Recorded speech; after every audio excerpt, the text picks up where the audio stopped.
And why I'm doing this is so that other women can realise that if you work really hard, I mean, something could have gone differently. It could have done. But if it had have done, I think I would have still had a really great experience because I was so in control of what the process was. I understood it so well. I could even visualise where Connie was at points. Okay, I got it wrong. I thought she was, just starting the birth canal and actually she was just about to pop out. But it gave me so much comfort that I knew the process and I understood what was happening to me physically. That made me so much calmer. So that even if someone said, oh, you have to go to hospital because this has happened, I would still have been able to be calm because I would have understood what was going to happen, if you see what I mean. And maybe it's part of that calmness that meant you didn't have to go. Well, exactly, that's the thing.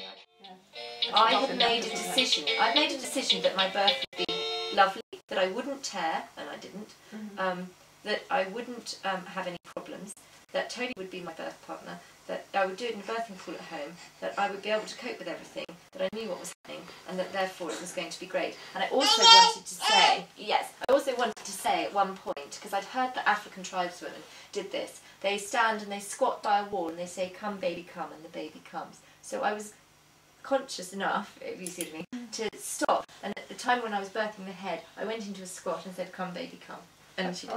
And I wanted to do that. And everything I wanted to do happened, but because I'm pretty determined and very strong-willed and focused, and so it did. And you shut out the what ifs and the just in cases. Well, I shut out all of the what ifs and just in cases because I didn't want them. You very much your job.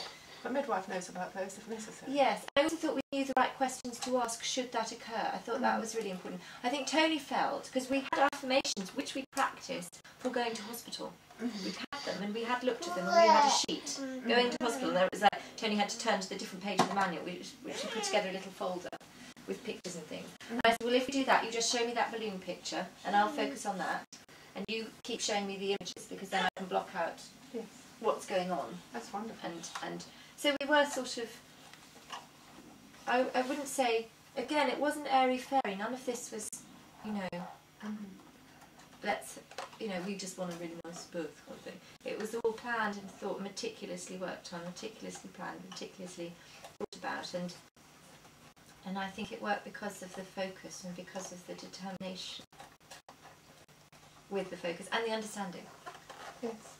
What I don't want to do is someone sees this who didn't have a positive experience feel that somehow they failed, or it's not their fault. I think the problem is that the information I got, there's so much information I took on and so many people I went to get all that information. There was yourself. I think Pilates enormously helped me, hugely, in how to relax.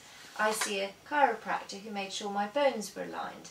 I saw craniosacral therapy who talked to me about, the wisdom of birth and all that sort of stuff. So I think there's a lot of positive input I made sure was put in so that it would be good.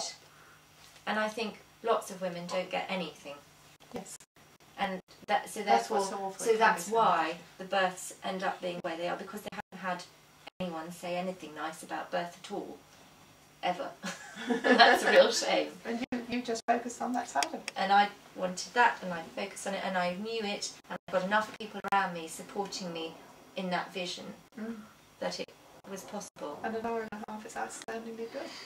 And it was you who did it. Yeah, amazing. Yeah. So, but having said that, I wouldn't think if I got pregnant again, which we're hoping to do, I would never think, oh, now I've done it, I know it. No, you need to top It's a complicated process that just needs lots of focus again. Yes.